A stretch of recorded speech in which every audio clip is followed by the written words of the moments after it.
దానివల్ల అంటవా?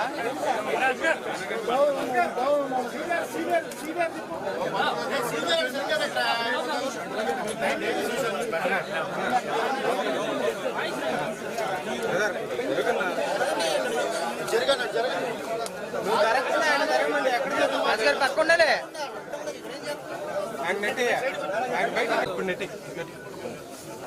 పరిపాలన కార్యక్రమాలు చేసుకోవడంలో, అలాగే మంత్రిగా మరి ఎక్సైజ్ మరియు మైనింగ్ శాఖకి అతి కీలకమైనటువంటి శాఖలకి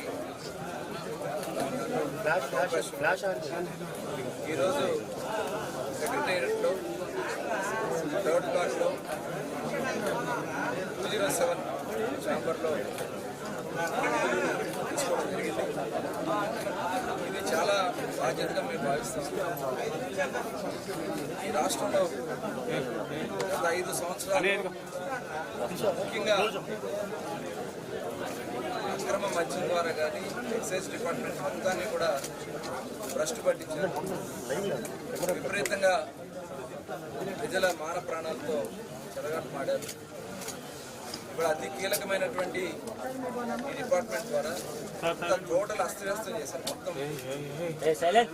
వాళ్ళ స్వార్థ ప్రయోజనాలు మొత్తం వ్యవస్థనే భ్రష్టు పట్టించారు. టోటల్ డిపార్ట్మెంట్నే నిర్వీర్యం చేశారు. వాళ్ళ తిరిగి మళ్ళీ వ్యవసత్యాలు డిపార్ట్మెంట్కి ఇచ్చి ప్రజల మాన ప్రాణాలు కాపాడాలి.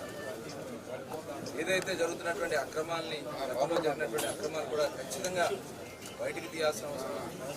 దాంట్లో బాధ్యులైనటువంటి వ్యక్తులను కూడా ఖచ్చితంగా చట్టపరంగా పరిస్థితి. అలాగే మైనింగ్ కూడా వాళ్ళు ఎక్కడ చూసినా ఇసుక దోపిడీ, టోటల్ ఏదైతే ఖనిజ సంపద ఉందో ఆంధ్ర రాష్ట్రంలో అద్భుతమైనటువంటి ఖనిజ సంపద. ఈ ఖనిజ సంపద ప్రజా అవసరాల కోసం ఉపయోగించుకోవాలి. వచ్చినటువంటి ఆదాయాన్ని ప్రభుత్వానికి ఎగ చేసుకోవాల్సినటువంటి పరిస్థితి ఉంటే సొంత ఖాతాలకి మళ్లించుకున్నారు. చాలామంది న్యాయబద్ధంగా చేసినటువంటి వ్యాపారస్తుని రాష్ట్రాన్ని తరిమేశారు. కూడా ఈ ఇసుక వల్ల ఎంతమంది కార్మికులు రోడ్డు పడ్డారు, ఎంతమంది ప్రాణాలు పోగొట్టుకున్నారు చూసారు. మైనింగ్ని కూడా ప్రక్షాళన చేయాల్సినటువంటి అవసరం ఉంది. టోటల్ 2 డిపార్ట్మెంట్స్ కూడా పూర్తి స్థాయిలో ప్రక్షాళన చేసి త్వరలోనే బెస్ట్ పాలసీ ఎక్సైజ్లో కానీ ఎందుకంటే గతంలో ఎక్సైజ్ మినిస్టర్ నేను చేసినటువంటి అనుభవం ఉంది. ఆ రోజున ఎక్కడా కూడా అవినీతికి తావు లేకుండా ఆ రోజున మేము కార్యక్రమాలు చేసి రాబోయే కాలంలో ఖచ్చితంగా మైనింగ్ కూడా టోటల్ 2 డిపార్ట్మెంట్స్ కూడా ప్రక్షాళన చేసి స్వచ్ఛమైనటువంటి పరిపాలన అందించడంలో చంద్రబాబు నాయుడు గారు ఇచ్చినటువంటి అవకాశంతో ఖచ్చితంగా చేస్తానని నమ్మకం, విశ్వాసం ఉంది. అదేవిధంగా మచిలీపట్నం కాన్స్టిట్యున్సీ నుంచి దాదాపు 50,000 మెజార్టీతో మాకు అవకాశం ఇచ్చారు. ముందుగా బందర్ పట్టణ, బందర్ నియోజకవర్గ ప్రజలందరూ కూడా హృదయపూర్వక ధన్యవాదాలు తెలియజేస్తాం. శిరస్సు నుంచి పాదాభివందనాలు చేస్తాం. మరి ఇంత చక్కటి అవకాశం కల్పించినటువంటి చంద్రబాబు నాయుడు గారికి, పవన్ కళ్యాణ్ గారికి, నారా లోకేష్ గారికి, భారతీయ జనతా పార్టీ నాయకులు శిరస్సు వచ్చి మరొకసారి పాదాభివందనాలు చేస్తూ వారు ఏ ఆశయాలతో అయితే నాకు ఈ అవకాశం కల్పించారో, బాధ్యతలు ఇచ్చారో, ఈ బాధ్యతలు సంపూర్ణంగా చేస్తానని కూడా వారి విశ్వాసాన్ని నిలబడతానని కూడా తెలియజేసుకుంటున్నాను.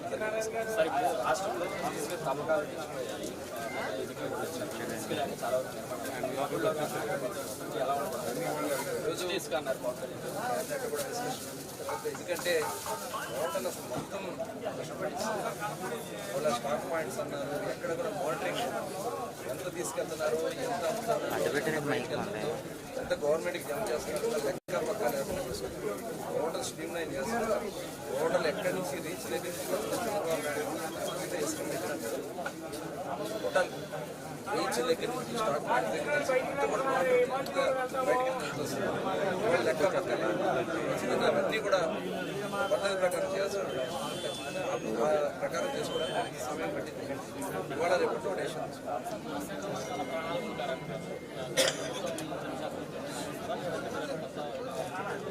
అన్నీ స్టడీ చేసాం ఆల్రెడీ ఇంకా చేయాల్సింది. ఎందుకంటే టోటల్ డిస్టరీస్నే రివ్యూ చేశారు. డిస్టరీస్ దగ్గర నుంచి ఎక్కడైతే ప్రొడక్షన్ వాళ్ళ స్వార్థం కోసం కొన్ని కంపెనీలు సృష్టించి తప్పుడు బ్రాండ్ సృష్టించి బ్రాండ్ని ప్రజల మీద వదిలారు. దానివల్ల ప్రజల ఆరోగ్యం చాలా మంది ప్రాణాలు ఏదైతే వాళ్ళకి చేసిన విధానం వల్ల గంజాయి పెరిగిపోయింది. విపరీతంగా ఈ రాష్ట్రంలో గంజాయి కానీ బయట ఇల్సిట్ లిక్కర్ కానీ సారా తాగి జంగారెడ్డిగూడెంలో దాదాపు 56 మంది చనిపోయారు. కేవలం వీళ్ళు చేసినటువంటి విధానాలు వాడు ఇవన్నీ కూడా మళ్ళీ కాకుండా చూడాల్సిన విషయం. కాబట్టి ఆలోచించి పెద్దల యొక్క సలహా త్వరలోనే బెస్ట్ పాలసీ ఎక్సైజ్ లో